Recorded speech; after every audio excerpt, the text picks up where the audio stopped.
And there we go. Oh, okay. All right. So I think, Amy, are you, give me a thumbs up. I can see you if you're ready, if that's all okay.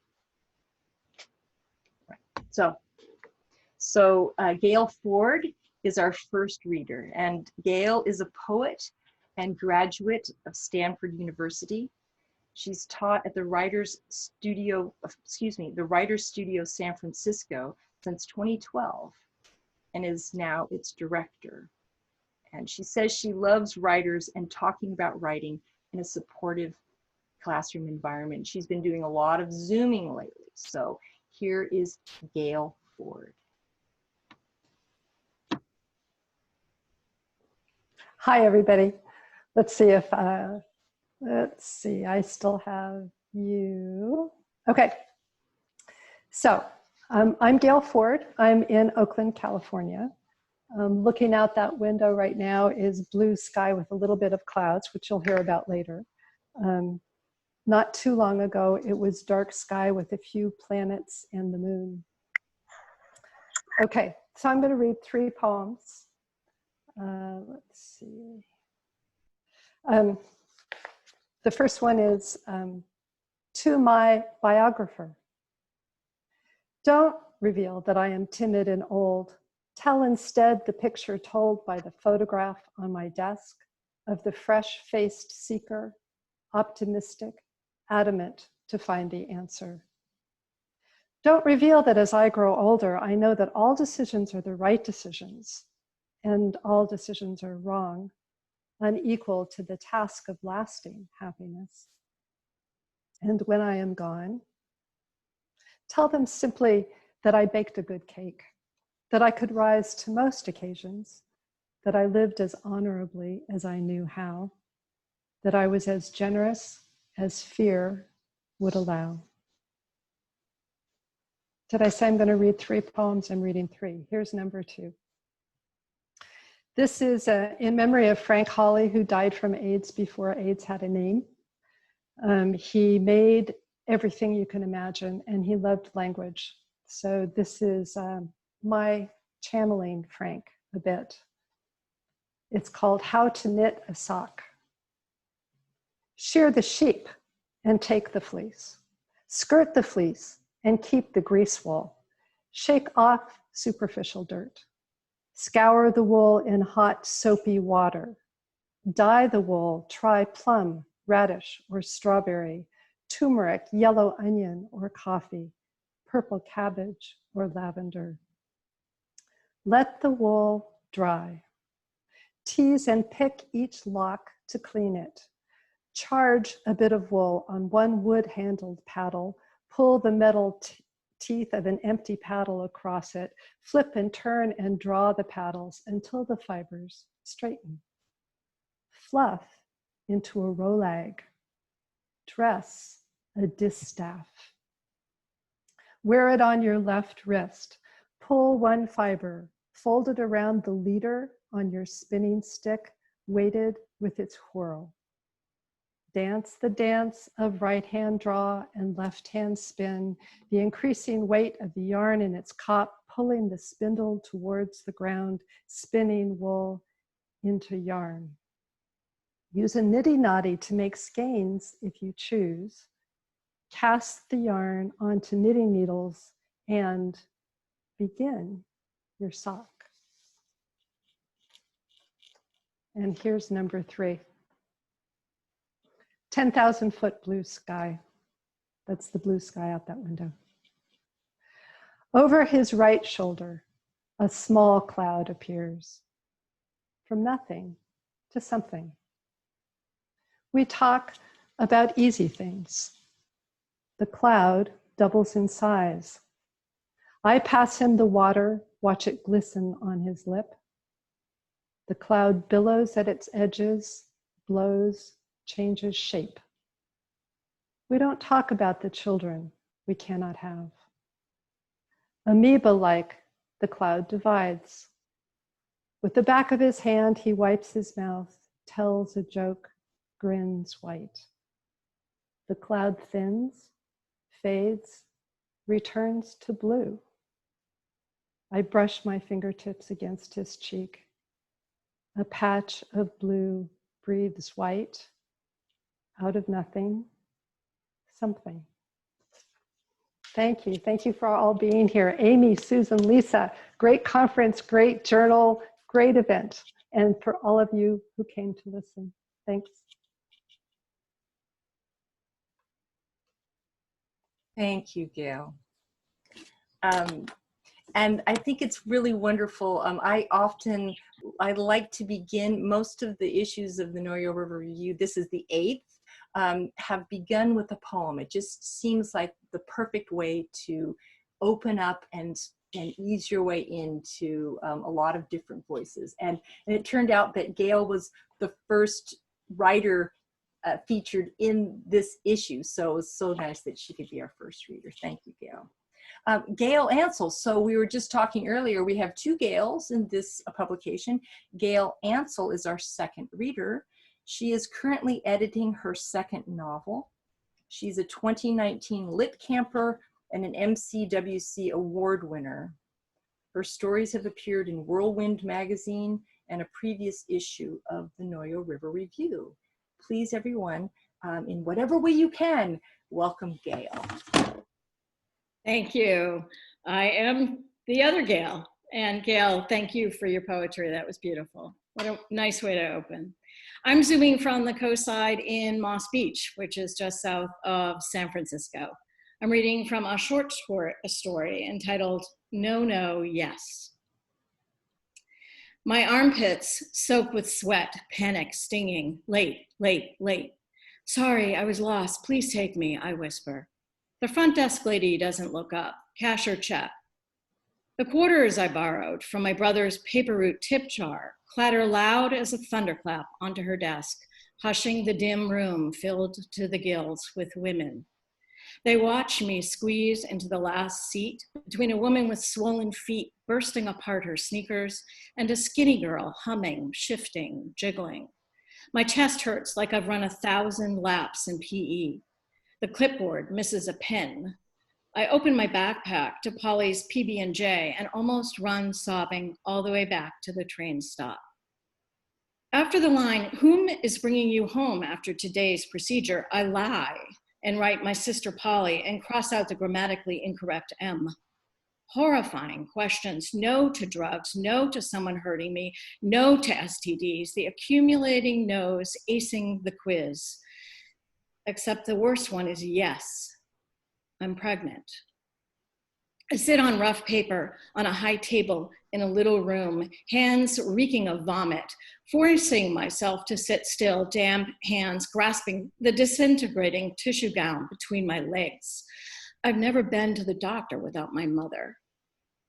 Dried paint drips cascade down the green cinder block walls like tears frozen mid-cry.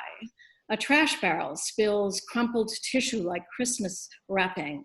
Metal instruments line a tray. A contraption on wheels hides under canvas. Back at school, first lunch period begins without me. If Polly skipped swim practice, my parents would find out, and if my parents find out, my father's fury and my mother's sarcasm will awake a violent, unrelenting demand.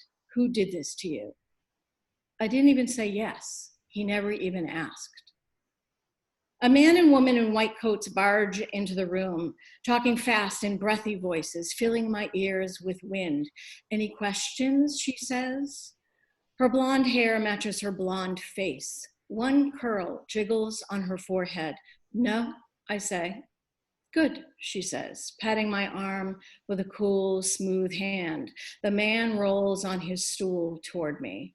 Lie back, she says, arm gentle under my shoulder. I squeeze my knees tight. All set, honey, she says. My jaw chatters, spreading across my shoulders, down my arms, into my legs. I have to pee. Yes, I say. Okay, Dr. Verne, she says, eyes on mine. I jerk to his touch on my inner thighs, squeeze my eyes shut. He sees see the picture on the ceiling, she says? That's Italy. I need wine. Rolling green hills, farmhouse, outdoor meals, dusty streets. Tears leak into my hair. A pinch now, Dr. Vern says, voice low. We roasted peppers on an open fire, she says. Take a deep breath, he says, clearing his throat. The smell of bread baking on the count of the lambs mewing in the grassland. This will hurt. It'll be over in 15. I threw open the wood shutters. 14, 13. My jaw unclenches from a groan into a scream. My belly tears open and I cannot stand the pains 1 second longer. No, no, my insides, I am dying, dying. There, a tiny relief, and he retracts out. I cannot breathe. She folds me onto my side, covers me in a blanket. All done. The weight of her hand on my hair. Ow, I whisper into my hands. Metal clatters against metal. The door opens and closes. The trash barrel lid rocks. School's out. I take the front seat on our bus, out of breath, abdomen a tight vice after a half run, half walk from the train station to the high school late. Polly crosses from the pool complex, searching the windows for me. Boys with slick chlorine hair watch her walk away. She collapses into the seat, slippery blonde hair suffocating me. Done, she whispers, worrying. Done, oh done. Floods my synapses with relief, and we ride home, shoulders pressing together. She's still incredulous. I've never even had a boyfriend. Thank you very much for listening, and thank you to the staff. This was fabulous, fabulous.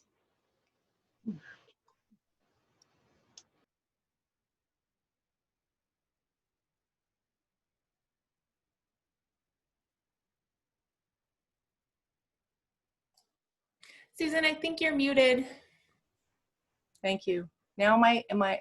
You're good. Okay. I thought Gale, thank you. And I didn't really want to be in that room, but I was really glad you took me there because it felt important. And it reminds me that I told everyone to tell you all where they're Zooming from, and I didn't do that. I'm Zooming from Petaluma, and it's a beautiful summer afternoon outside my closed blinds, but I know the hummingbirds are out there. As you can see already, we've got this mix of different voices. It's very exciting. Our next reader is Carolyn Lee Arnold. Carolyn Lee Arnold is a writer living in Oakland, California. Her first memoir, coming out in fall of 2021, is called 50 First Dates After 50, My New Age Search for Mr. Right. Now here, if we were all together, I think people would be chuckling or kind of 50 First Dates After 50. Today, she's reading from her second memoir about the 18 years she spent earlier in life identifying as a lesbian. So here's Carolyn Lee Arnold. Thank you, Susan. Can you hear me? Great. Thank you. I'm looking out in my backyard, also in Oakland, in my new writing room, looking out in my backyard of flowers and trees and birds, and on a sunny day in Oakland. And I'm glad to be here. And I want to just thank all of you for joining us, for listening to our readings. And I also want to especially thank all my friends who are here celebrating my birthday with me today. So thank you, everybody, for being here and listening to us. This piece is from the very beginning of my memoir, and it's called First Time. Berkeley, California, 1975. I'd been trying for a year to have an orgasm. I hadn't even known they existed before I moved to Berkeley 2 years before at age 22. But after volunteering at the Berkeley Women's Health Collective, taking vaginal self-exploration classes, and reading feminist tracts on the myth of the vaginal orgasm and the glory of the clitoral orgasm, I was well aware that I had a clitoris and that it should be giving me ecstatic feelings. I suspected that I wasn't even having the inferior vaginal orgasms, even though I enjoyed intercourse. So I put my boyfriend David on the project. He'd been happy to spend long hours rubbing my clitoris in various ways to elicit the hoped-for response, but victory eluded him. Then lesbians started calling to me, and I lost interest in David. When I first met the handsome, confident lesbians who were half the staff of the Health Collective, I thought, wow, it would be nice to make love to both men and women. Too bad I'm only attracted to men. But one evening, a new lesbian friend, Kathy, was over for dinner at my 6-person co-ed vegetarian household. I was leaning back in my chair, happy to have a guest, letting my housemate Wendy entertain us with her camping stories. Kathy laughed at something Wendy said, and a lock of her brown hair fell across her cheek. Suddenly, that cheek seemed exquisite, and I felt a rush of longing for her. Oh my God, I thought. I was sufficiently freaked out as well as excited to not make any sudden moves. I wasn't even sure how much I liked Kathy, so I kept the revelation to myself. But I couldn't wait to tell my friend Kim, a lesbian who also worked at the Health Collective. I'm attracted to women, I said to Kim over her kitchen table later that week. Kim had a boyishly handsome face under her short cropped hair that I found adorable. Well, do you think you'd like to try sleeping with one, Kim said. Yes, I said, but who? I'll sleep with you one night, she said, to show you what it's like. A friend favor. I knew Kim was longing for Anne, a willowy, long-haired lesbian, but Kim's confident smile as she made this offer melted me. We took showers and snuggled naked on her single sleeping pad on the floor of a dining room turned bedroom in her wood-paneled Berkeley craftsman house. Oh, I said as my arms reached around her. My skin dissolved into curves that patted the bones I usually felt with men. This feels like holding a man, only much softer. She let me explore her body, but she wouldn't touch me. I don't want you to get too attached, she said. My first orgasm would have to wait, although only a week. For now, I was ecstatic just cuddling. The next day, standing in line at the Great Western Bank in downtown Berkeley, I wanted to shout out to the whole bank, I just slept with a woman. Thank you. Oh, look at Yes. Thank you. No, thank you, Carolyn, and awe youth, right? Capturing that freshness. So we go on to another kind of enthusiastic youth that Lorie Skiba, our next reader, will share with us. Lorie Skiba divides her time between Northern California and Northern Minnesota. She has edited literature textbooks as well as literary and young adult novels. Esme Meets the Garcias is part of a novel in progress. Here is Lorie. Hello, I'm Lorie Skiba, and I'm in Trinidad today on the coast of Northern California, where the sun is managing to filter through the redwoods. My piece, Esme Meets the Garcias, is from a novel with multiple viewpoints. This section is from the viewpoint of Raphael, a prodigal son who is not in the good graces of his family. Esme and I are on our way to Sunday dinner with La Familia. I can't see how this will possibly go well. As she drives us to the family compound, she asks, "Are you sure I won't be an interloper?" "Of course you won't," I say. "No one would have to speak English if I weren't there," she says. "That sounds like being an interloper to me." She stares at the road and grows quiet. Who but Esme would use such a word? But of course she's nailed it. Mommy will frown as soon as she sees her, just because she disapproves these days of anything associated with me.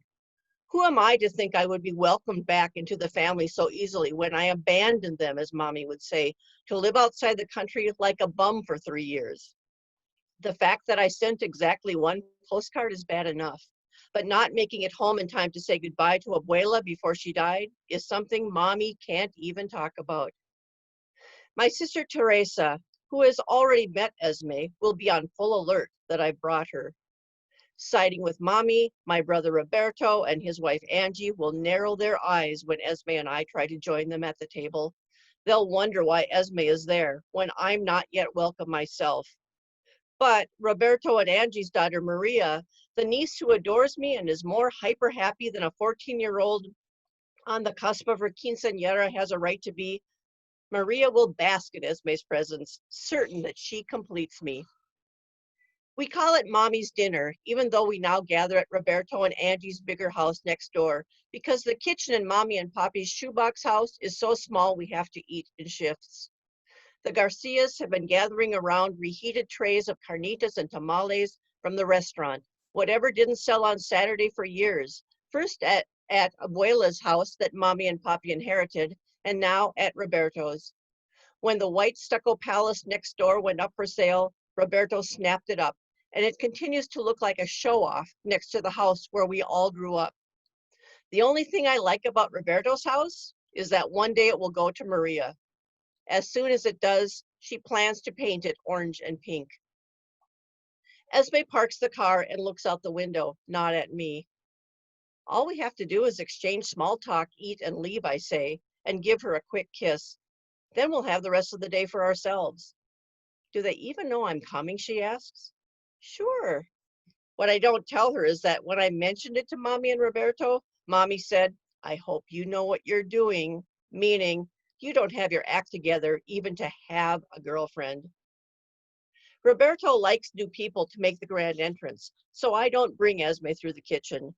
Maybe because she is so anxious, Esme doesn't seem to notice the extravagance of the foyer and the living room, the sweeping staircase, the gaudy chandelier over our heads. Maria and Angie come from the kitchen. Ever since Esme and I allowed Maria to accompany us to Kehoe Beach, Maria has hinted that she thinks Esme and I would make a very cute couple. Now she beams her happiness at us, while Angie nods stiffly. And here is Mommy, oven mitts shielding her from shaking Esme's hand, fanning herself to make clear that she is overcome by a hot flash. With a smooth smile, she studies Esme as Roberto comes to shake Esme's hand as if he has never seen her before, despite her coming by the family restaurant to see me. Welcome, Roberto says. Mi casa es tu casa. My sister Teresa gives me an eye roll. That means my house is your house, Mommy says, as if Esme doesn't know even this much Spanish. It's just an expression. Esme smiles a little too hard. Gracias, she says. Mi español es muy mal. She digs deep for her high school Spanish. Estoy muy embarazada. You're pregnant? Maria screams. Behind us, my mother says. She'd better not be. Thank you.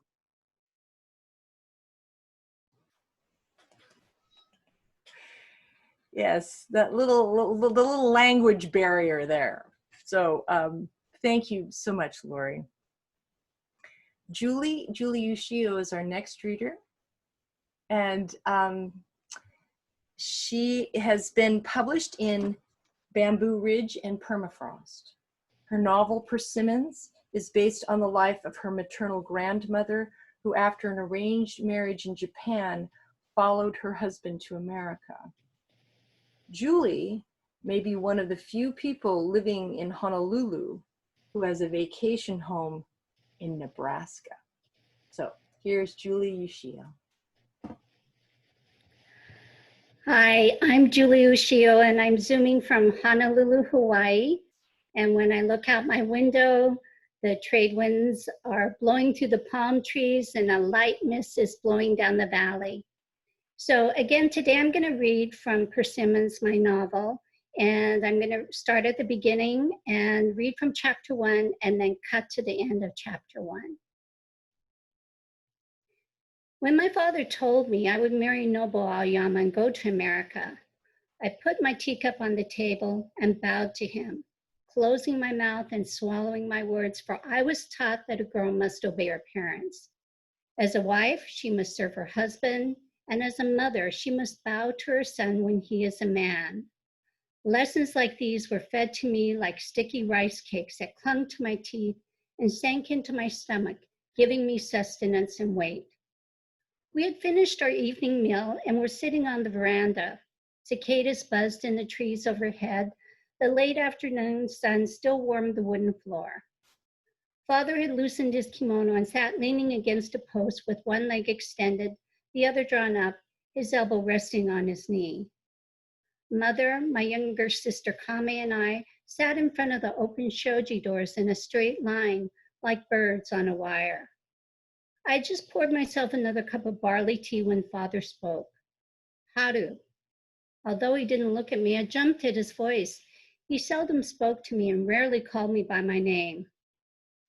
Aoyama's eldest son has returned from America to marry. His parents have asked for you. It is a great honor for our family. Marriage? My father's words shocked me. Though I was 17, I'd never given marriage any thought. With my plain looks and sun-browned face, I assumed I would be the one to stay home and take care of my parents when they grew old. Every morning, I tied my baby brother on my back and helped Mother with housework and gardening. I wondered why the Aoyama had not asked for my younger sister Kame. She was a pretty one in our family. Young men lined up on festival days to watch her dance, her white wrists rising out of her red kimono sleeves. I never danced. My blue cotton kimono were stained and disheveled, my hands rough and chapped. Elder brother had been at the station the previous week, and Nobo stepped off the train in a dark suit, leather shoes, and a black hat on his head. He looked like an important government official, elder brother said. He opened a big trunk and handed out gifts. People whispered he must be a rich man. My father's family, like the Aoyama, had been Shinto priests for generations, but while my father served our small village shrine, the Aoyama were head priests at Imori Shrine, the largest and oldest Shinto shrine in the 7 villages of Chikuzen. Father said 100 years ago, when villagers came to pray at Imori Shrine, they left their slippers at the torii gate and crawled in on their knees. The cup of barley tea was warm in my hands, but I shivered at the thought of marrying Nobu Aoyama. I was 12 years old when he left for America, and even then, I thought he was the handsomest man I'd ever seen. I glanced over at Mother, but her eyes were fixed on the hillside behind her neighbor's house, her face expressionless. On the other side of Mother, Kame's lips were pursed in a jealous pout. I turned back to Father and bowed in acceptance. So now I'm cutting to the end of the chapter, which is 2 weeks later. The wedding ceremony over, Nobu and I followed Aoyama, Otani, and her parents out of the shrine and down the steps. Relatives and friends gathered in a circle around us at the bottom. Father turned to me. "Remove your geta," he said. Kami stepped forward and knelt down. She drew a spare set of slippers from her kimono sleeve and set them on the ground next to my feet. With sure hands, she steadied my balance and guided my feet as I stepped out of the black lacquer geta and into the gold and red brocade slippers. Kami stood and handed my geta to Father. Father reached into the sash around his waist and drew out a short knife. Holding the geta out, he cut the red velvet toe straps from the wood, then handed them back to me. "I cut your toe straps so you can never return to your childhood home," Father said. "Aoyama is your family now." The next day, my name was crossed off our family registry in the village clerk's office and entered into the Aoyamas. With a few strokes of the brush, the person I had been for the first 17 years of my life disappeared. Thank you. Thank you for letting me read today. That was really beautiful. And that suddenness, that act of cutting the toe straps was so vivid. And I think in the context of today, and when we've been really all reeling from these very sudden, impactful events, it's helpful for me to remember that people's lives have been full of such life-changing moments. Thank you, Julie. So we're moving along. We're actually just sailing along right on schedule, and so we're about to hear from Margaret O'Day, and she'll be. Then after that, we'll take just even I just want to keep going, but I think it's wise to listen to those who say, you know, remember you're in bodies, you know, take a minute and stretch and do all that. So, so Margaret's going to be our last reader of the first half. And so Julie just gave us a really wonderful example of having to take an excerpt from the chapter that's been printed in the Noyo River Review. So one of the pleasures of it will be for you to have your own copy and to be able to read the whole thing.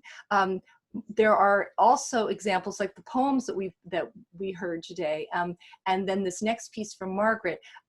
This is a piece that's complete in and of itself. We had a call for manuscripts for short flashes, 500 words or less, and so this is an example of that. So Margaret O'Day, when she retired, she turned her attention to writing a family memoir, which became the book The House on Sunnyside Avenue. She continues to write memoir, flash fiction, and short stories. She's won several awards in the Soul-Making Keats Literary Competition. And here she is to read to us today. Margaret. Hi, I'm Margaret O'Day.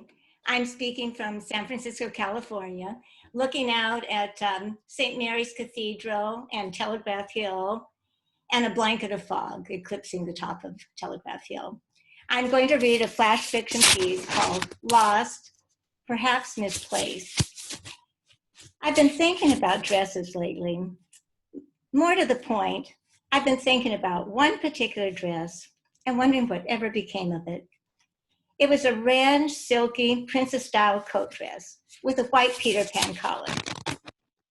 I fell in love with that dress the moment I saw it. This was back in the 1950s, and I was in my early 20s. I was supposed to be saving my money so I could return to college, but my monthly paycheck always seemed to go to Smith & Lang or Catton and Marengo, Stockton's best department stores back then. I wore a taffeta petticoat under the dress. The petticoat had a deep ruffle with wide stripes of gray and white set in a diagonal pattern.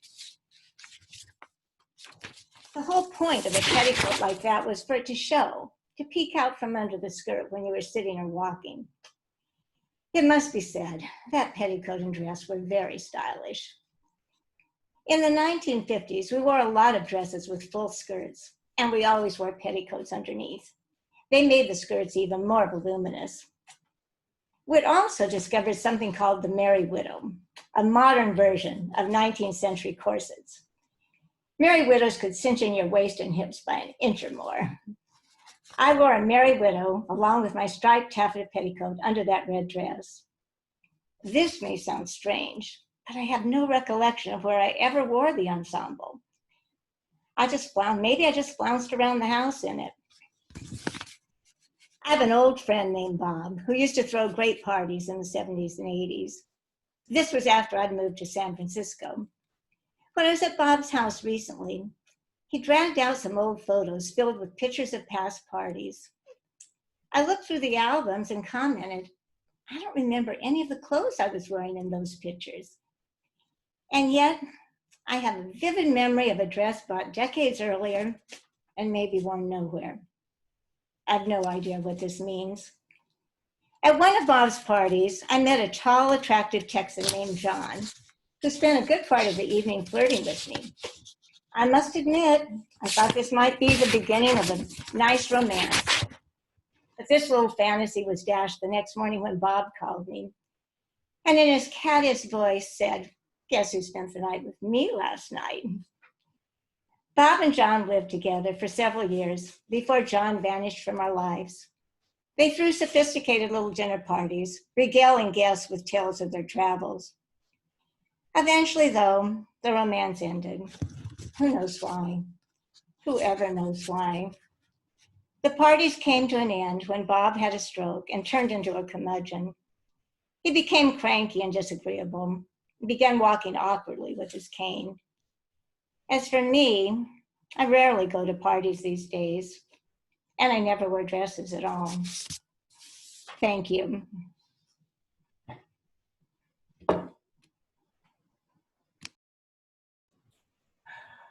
a lot happened in that 500 words, didn't it?